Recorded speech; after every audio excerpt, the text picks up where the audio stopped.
আমি এখন আছি নোয়াখালীর কোম্পানিগঞ্জের মুসাপুর এখানে ছোট ফেনী নদীর উপর যে ক্লোজার আমার পিছনে দেখতে পাচ্ছেন যে ক্লোজারটি রয়েছে, এখানে মোট 23টি গেট রয়েছে পানি নামার। এখানে প্রচণ্ড বেগে নিশ্চয়ই আপনারা দেখতে পাচ্ছেন পানি নামছে এবং এই পানিগুলো আসলে আসাম এবং ত্রিপুরা থেকে যে পানিটা আসছে বাংলাদেশের, সে পানিগুলো আসলে ছোট ফেনী নদী হয়ে এই পানিগুলো নেমে যাচ্ছে। তো আমরা এখানে জানতে চাইবো যে এখানকার যে পানি উন্নয়ন বোর্ডের কর্মকর্তা রয়েছেন যারা এই সুইচ গেটটি বা তারা দেখভাল করছেন, কি পরিমাণ পানি নামছে বা কেমন পানি নামছে।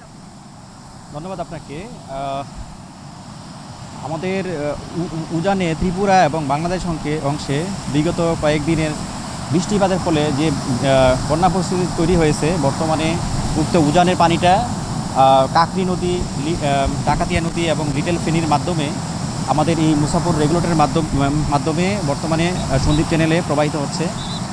এবং বর্তমানে যেভাবে পানি প্রবাহিত হচ্ছে, আমরা আশাবাদী যে আগামী কয়েকদিনে যদি এইভাবে পানি নামতে পারে বন্যা পরিস্থিতির উন্নতি হবে।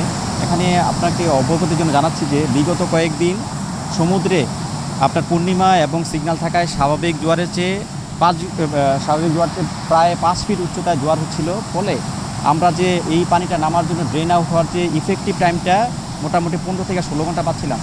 এবং আমাদের আশার ব্যাপার হচ্ছে আপনার আজকে জোয়ারের উচ্চতা অনেক কমে গেছে এবং আগামী কয়েকদিন আরও কমে যাবে। আমরা আশাবাদী যে আগামী কয়েকদিনে আমরা আরও বেশি সময় পাবো ড্রেন আউট হওয়ার জন্য এবং উজানের এই পানিটা যদি নামতে পারে আশা করা যাচ্ছে আগামী কয়েকদিনে উজানের দাগনভূঞা, ফেনী সদর, 14 গ্রাম সহ নোয়াখালী এলাকার বন্যা পরিস্থিতির উন্নতি হবে। ধন্যবাদ। এখানে পানি উন্নয়ন বোর্ডের আরেকজন কর্মকর্তা জানতে চাইবো যে কি পানি যে নামছে কি আশা করছে, কতদিনের মধ্যে নোয়াখালীর পরিস্থিতির উন্নতি হতে? আমাদের 23টা রেগুলেটর দিয়ে প্রায় 750 ঘনমিটার পানি প্রতি সেকেন্ডে নামতেছে। আশা করি যদি আগামী 2-3 দিন এভাবে পানি নামে, ইনশাল্লাহ আগামী 2-3 দিনের মধ্যে বন্যা পরিস্থিতি যথেষ্ট উন্নতি হবে।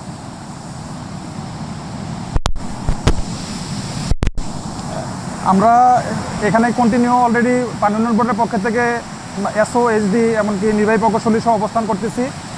যে কোনো পরিস্থিতি মোকাবেলার জন্য আমরা ইনশাল্লাহ প্রস্তুত। আশা করতেছি যেই পরিমাণ পানি বাইরে হইতেছে ইনশাল্লাহ খুব দ্রুতই উন্নতি হবে। গতকালকে থেকে ফেনীর পানি অলরেডি আসতেছে। আশা করতেছি যেভাবে পানি নামতেছে ওই অবস্থা থাকলে পানি খুব দ্রুত নেমে যাবে। এখানে আপনার আমাদের 23টা গেটই গত 12 তারিখ থেকে খোলা আছে। 23টা গেট দিয়ে প্রতি সেকেন্ডে 750 ঘনমিটার পানি বাইর হচ্ছে। আপনারা শুনলেন যে এখানে যে গত কয়েকদিনে নোয়াখালী এবং ফেনী অঞ্চলের যে বন্যা পরিস্থিতি বা অতিরিক্ত বৃষ্টির কারণে বা ভারতের ত্রিপুরা এবং আসাম থেকে যে উজান থেকে যে পানিগুলো নেমে এসছে সেটি আসলে এই ফেনী নদী দিয়ে নামছে।